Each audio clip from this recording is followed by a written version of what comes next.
Hello friends, good evening. स्वागत है आप सबका शिव कृपा क्लासेज पर। मैं महेश कुमार वर्मा आप सबका स्वागत करता हूं। दोस्तों, ये वीडियो हमारा एसएससी जीडी 2022-23 का टेस्ट सीरीज नंबर 52 है, जिसमें हम लोग सामान्य ज्ञान के जीके व जीएस के महत्वपूर्ण प्रश्नों को कवर करेंगे और देखेंगे कि यहाँ से हमारे कितने क्वेश्चन सही हो रहे हैं। दोस्तों, ये सारे टेस्ट सीरीज हमारे आपके एसएससी जीडी एग्जाम 2022-23 के सिलेबस के रिकॉर्डिंग बनाए जा रहे हैं। तो दोस्तों, आप लोग इन्हें कॉन्सेंट्रेट होकर सॉल्व करें। क्वेश्चंस कम सही होने पर पुनः टेस्ट सीरीज का रिवीजन करें, ताकि होने वाली एसएससी जीडी 2022-23 की परीक्षा के लिए आप लोग पूर्ण रूप से प्रिपेयर रहें। तो चलिए दोस्तों, ज़्यादा समय न लेते हुए हम लोग टेस्ट सीरीज नंबर 52 को सॉल्व करना शुरू करते हैं।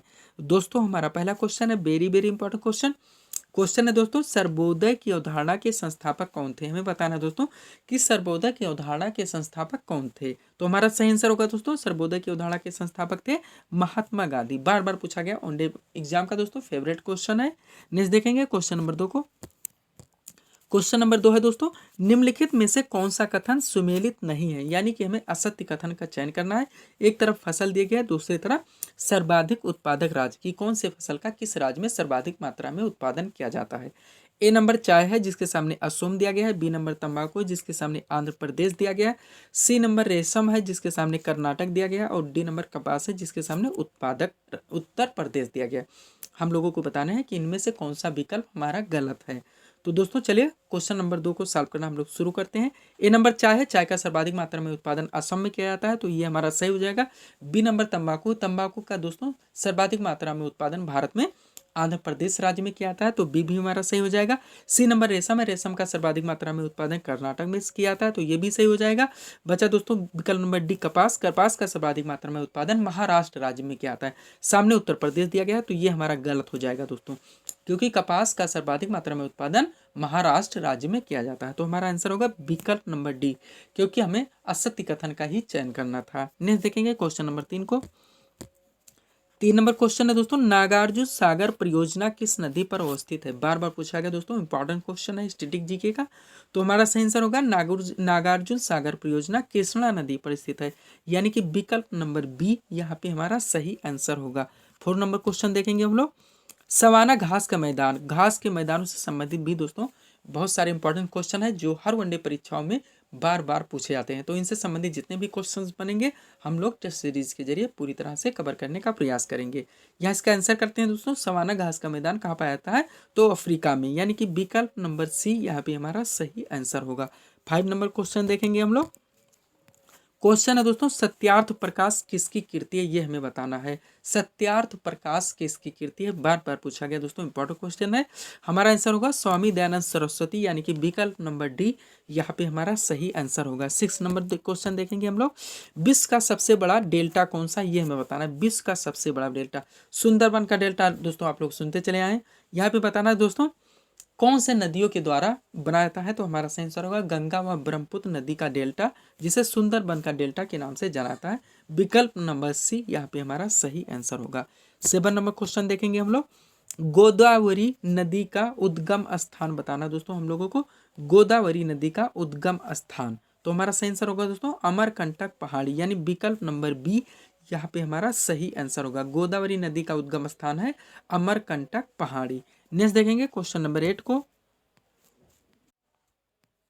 सॉरी दोस्तों, क्वेश्चन नंबर 7 थोड़ा सा मिस प्रिंट है हमारा।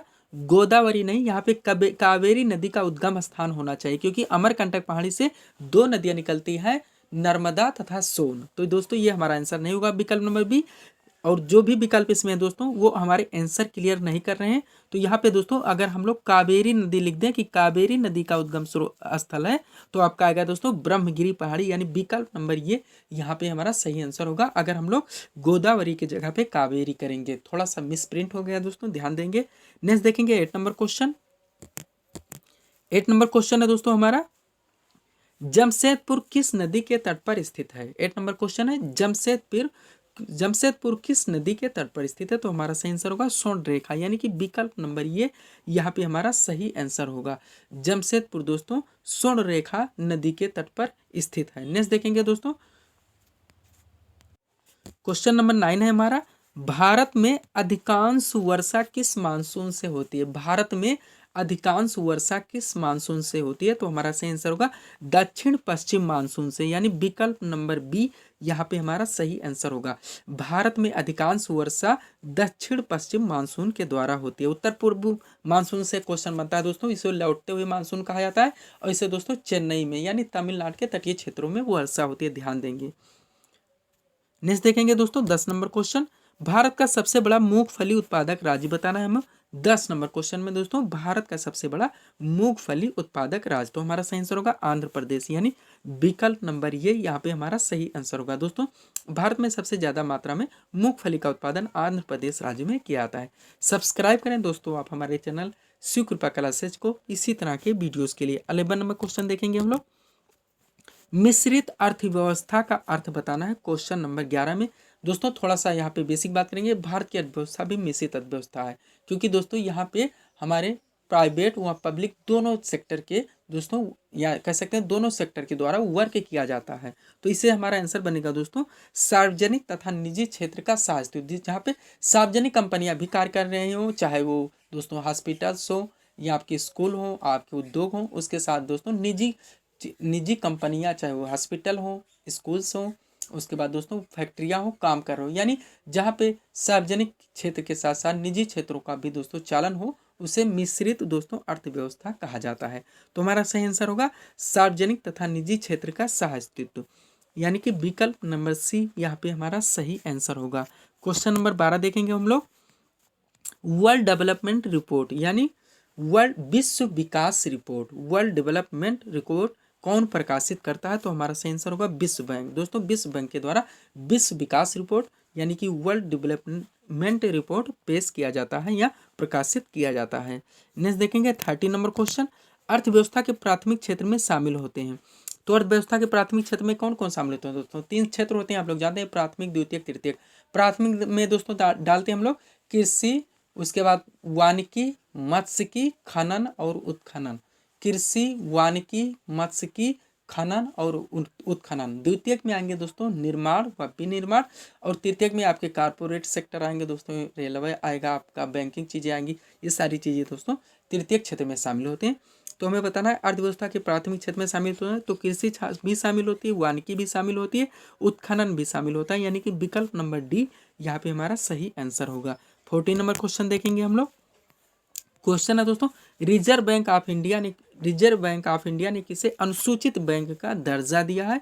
तो हमारा सही आंसर होगा दोस्तों पीपीबी, यानी कि पेटीएम पेमेंट्स बैंक। थोड़ा सा है दोस्तों करंट रिलेटेड क्वेश्चन है, इंपॉर्टेंट क्वेश्चन है। रिजर्व बैंक ऑफ इंडिया ने किसे अनुसूचित बैंक का दर्जा दिया है? तो हमारा आंसर है पेटीएम पेमेंट्स बैंक को। नेक्स्ट देखेंगे 15 नंबर क्वेश्चन, और इस टेस्ट सीरीज का दोस्तों लास्ट क्वेश्चन। थोड़ा सा दोस्तों तबीयत नासाज है, इसलिए थोड़ी सी पढ़ाने में दिक्कत भी हो रही है। दोस्तों क्वेश्चन है, भारत की राष्ट्रीय आय में सर्वाधिक योगदान किसका है? ये दोस्तों प्राथमिक क्षेत्र, द्वितीय क्षेत्र, तृतीय क्षेत्र। तो हमारा सही आंसर होगा दोस्तों तृतीय क्षेत्र का, यानी कि जिसमें दोस्तों सेवाएं काम कर रही हैं, वो दोस्तों भारत की राष्ट्रीय आय में सर्वाधिक योगदान है। तो ये थे दोस्तों आज के हमारे 15 MCQs के प्रश्न, जिसको हम लोगों ने यहाँ पे सॉल्व किए हैं। उम्मीद है दोस्तों आप सभी लोगों ने सॉल्व किए होंगे, देखेंगे कि आपके यहाँ से कितने क्वेश्चन सही हो रहे हैं। तो दोस्तों इसी तरह के वीडियोस के लिए आप हमारे चैनल शिव कृपा क्लासेस से जुड़ें, वह चैनल को सब्सक्राइब करें, ताकि हमारे द्वारा दिए जाने वाले सभी वीडियोस आप क्रम से सबसे पहले देख सकें। तो मिलते हैं दोस्तों अपने अगले टेस्ट सीरीज के साथ। Thanks for watching.